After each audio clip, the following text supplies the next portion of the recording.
Could you tell us a little bit about AccessIT? Sure, we're a value-added integrator based in the Mid-Atlantic, help large enterprise and security-conscious companies secure their infrastructure and their network. Nice. And data. So how long have you guys been around? So we've been around since, we've been around 21 years. I've been with the company 20 years. Wow. Yeah. Just celebrated my 20th anniversary. Congratulations.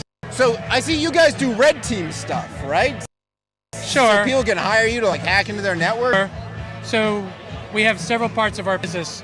The risk management is a vulnerability assessment and penetration piece of the business. Nice. Red team is actually testing the defenses, policies, and procedures that our clients have in place to see if they're effective during the breach.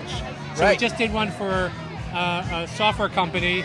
We simulated 5 different attacks, and then we saw their policies and procedures and how their team executed those policies and procedures, and then gave them a ranking and room for improvement. Nice. Yeah.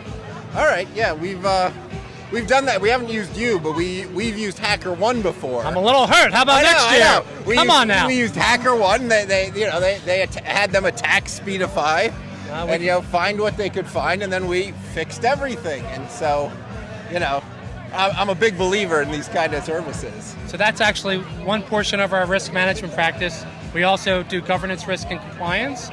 So we're a certified PCI auditor. So we're both ASV and QSA certified. 2 regulations that people need to get their credit card network assessed. And we do that work for a lot of retail companies, online companies, banks, etc. So we test their PCI infrastructure for credit card processing. Right. Yeah. Okay. So how much of this is remote, and how much do you Well, with the visit? pandemic, everything changed. We all went remote as well, and our customers, large enterprise customers, are going back to the office now. When the pandemic hit, it was a change in the flow of data.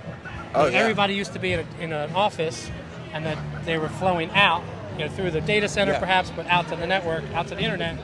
Now everyone was coming in from the remote, so the flow of data actually changed.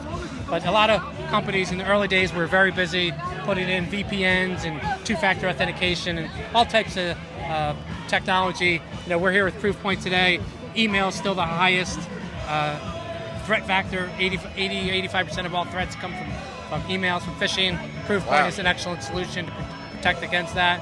And then we're here with Checkpoint. They have the Harmony endpoint suite, and it provides a full endpoint suite to connect to the network safely, access your software as a service, get to the corporate data center, get to the internet directly, all within one suite, all within a single client. So what does Proofpoint do exactly to protect you from phishing? So their spam prevention filter is their main thing. They do advanced detection protection, advancst threat protection. They do DLP, all types of different technologies, but all focused around email and what is delivered, what malware is delivered by the email, which is the highest vector. Nice. Yeah. All right, and Checkpoint, of course, is the firewall company. Synonymous with firewalls, but they've grown into so much more. They do everything from endpoint to cloud. They were huge in the cloud compliancy. They have an excellent email solution as well. They do endpoint, they do DLP, antivirus. Nice. They do it all. Best of breed, top of the quadrant. So for companies who think the employees are not coming back or working remotely, what advice do you have for them? Everybody's remote now? Most people have already implemented the remote access solution. So continue what you're doing. Implement Zero Trust it's like I said, it's not a technology. It's typically for most companies, it's a 5 or 6 year journey. So when they start talk about implementing Zero Trust to when they get comfortable in saying we've achieved it. No one really ever achieves it, but you get close. So just doing what you're doing in terms of cyber hygiene. Right. What cybersecurity advice do you think everyone should know? Trust no one. Trust. Like my kids and my wife think I'm crazy because I don't trust anything. If you don't know where it's coming from, even though they know your name, doesn't mean anything. But my advice is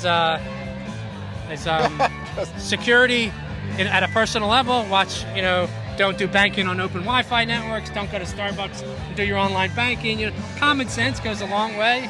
The biggest weakness in most corporate infrastructures is the end user. It's not all the expensive solutions they have and all the network security they have.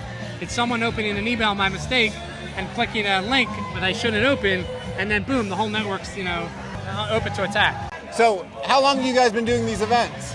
This is our only second or third year for the air show. We do a lot of other events.